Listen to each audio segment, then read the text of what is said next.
So dear students, okay, let us directly get into the business. हमारा जो objective है यहाँ पर क्या है? We are learning English language. It's 9th class. It is 2021. तो हम यूनिट्स ऑफ ग्रामर पढ़ रहे थे, उसको हमने पहले डिस्कस किया पिछले 4-5 क्लासेस में. आज हम वर्ड को पढ़ेंगे और वर्ड की मुख्तलिफ किस्मों को पढ़ेंगे. What do you mean by word? Yes, a group of letters that signify something.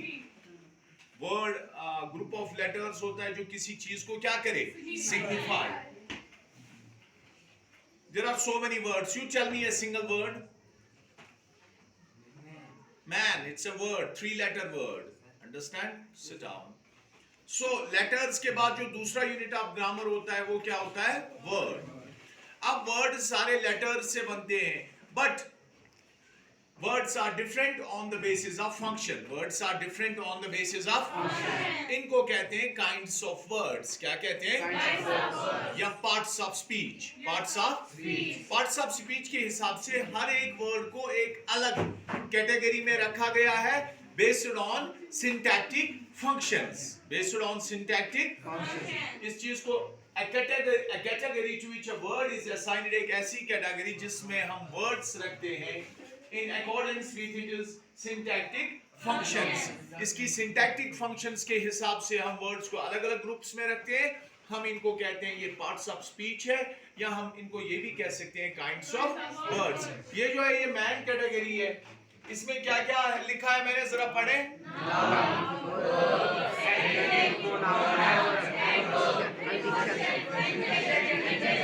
आठ मैंने लिखे हैं नाउन, वर्ब नहीं है, वर्ब है. एडजेक्टिव नहीं है, एडजेक्टिव है. इस तरह ये 8 है. ठीक है. नाउन कौन सा वर्ड है? Naming people, places, things and ideas and concepts. इनके नाम जो है उनको हम नाउन्स कहते हैं. इसकी एग्जांपल क्या है? Mike owns the fastest car. इसमें कौन कौन सा नाउन है? Yes, Mike and car. वो अलग बात है. नाउन काउंटेबल भी है, अनकाउंटेबल भी. नाउन मटेरियल भी है, एब्स्ट्रैक्ट है. नाउन प्रॉपर भी है, नाउन कॉमन भी है. वो अलग एक लेसन है. उसके बाद verb. Verb is the king of words. Understand? Yes. A single verb can make a single sentence. For example, stop. Stop. गाड़ी आ रही है. I'm a traffic cop.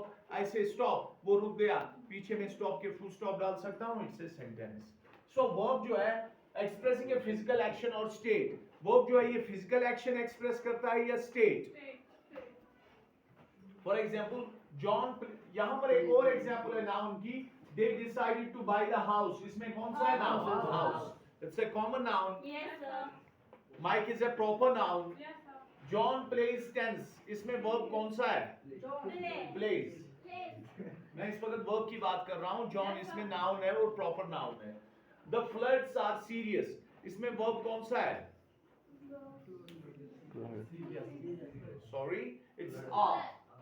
Yes, sir. It's a helping verb. Yes, sir. Understand? Yes, sir. Is, am, are, was, were, have, had, been ये helping verbs है.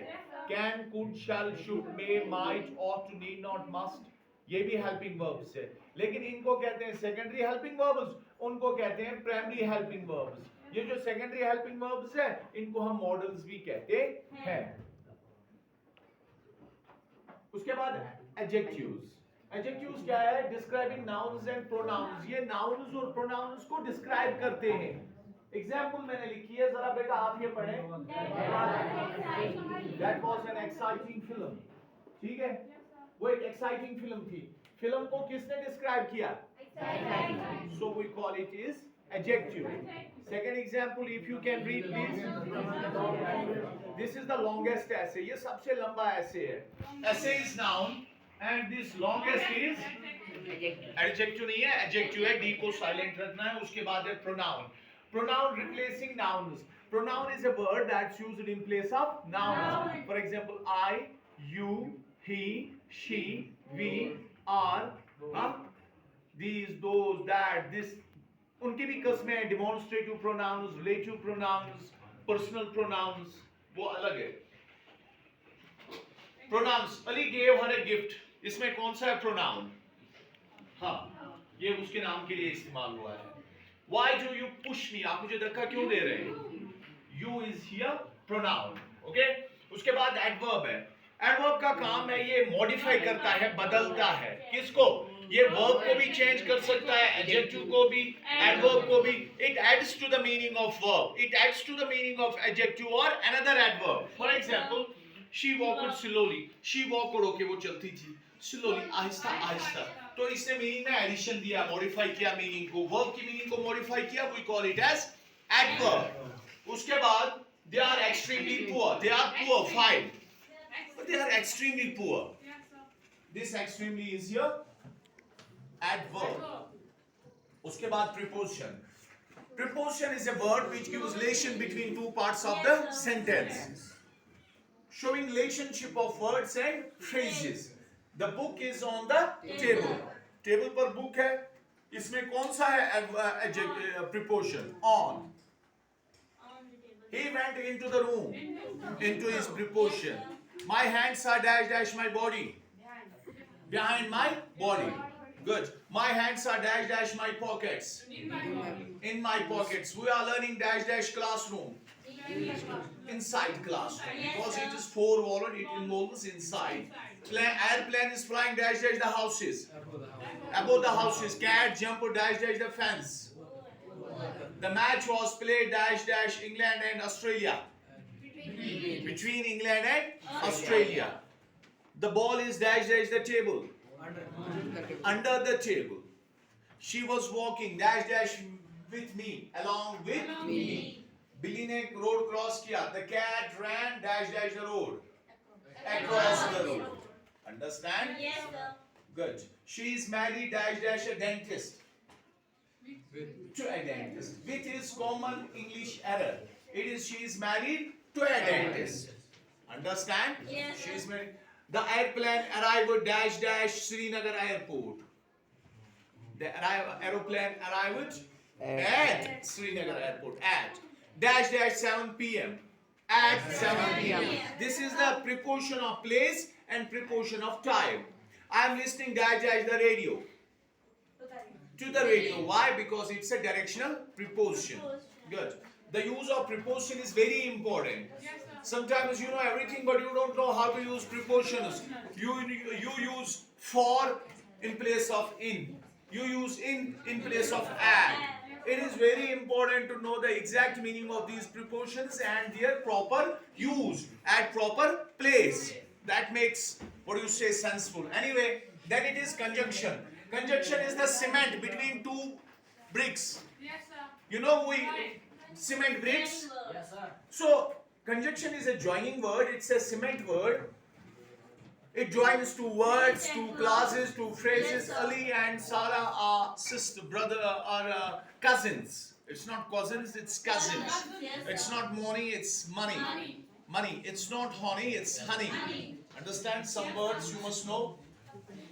He is tall and slim. He is tall and tall और slim को किसने join किया? And. So and is conjunction. Fatma is sick, so she isn't here.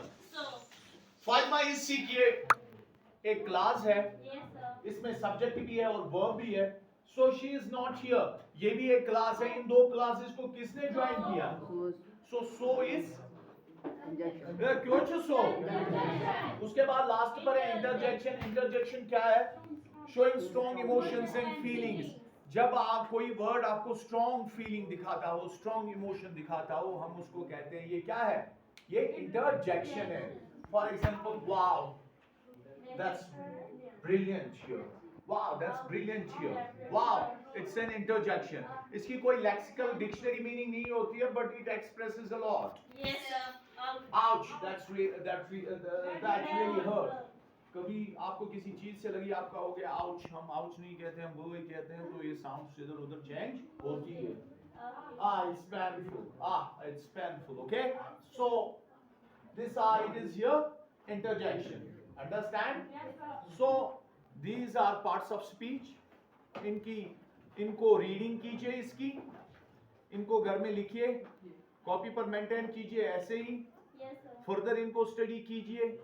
इसके अलावा हमारे पास और भी बहुत सारे वर्ड्स के किस्में हैं, जैसे हमारे पास डिटरमाइनर्स है। डिटरमाइनर्स में फिर बहुत सारी चीजें आती है, हमारे पास सुफिक्सेस है, प्रीफिक्सेस है, फॉरेन वर्ड्स है, आर्टिकल्स है, हेल्पिंग वर्ब्स है, वो हम अलग से डिस्कस कर लेंगे। तो फिलहाल ये आपके लिए इस क्लास के लिए सफिशिएंट है। Thank you.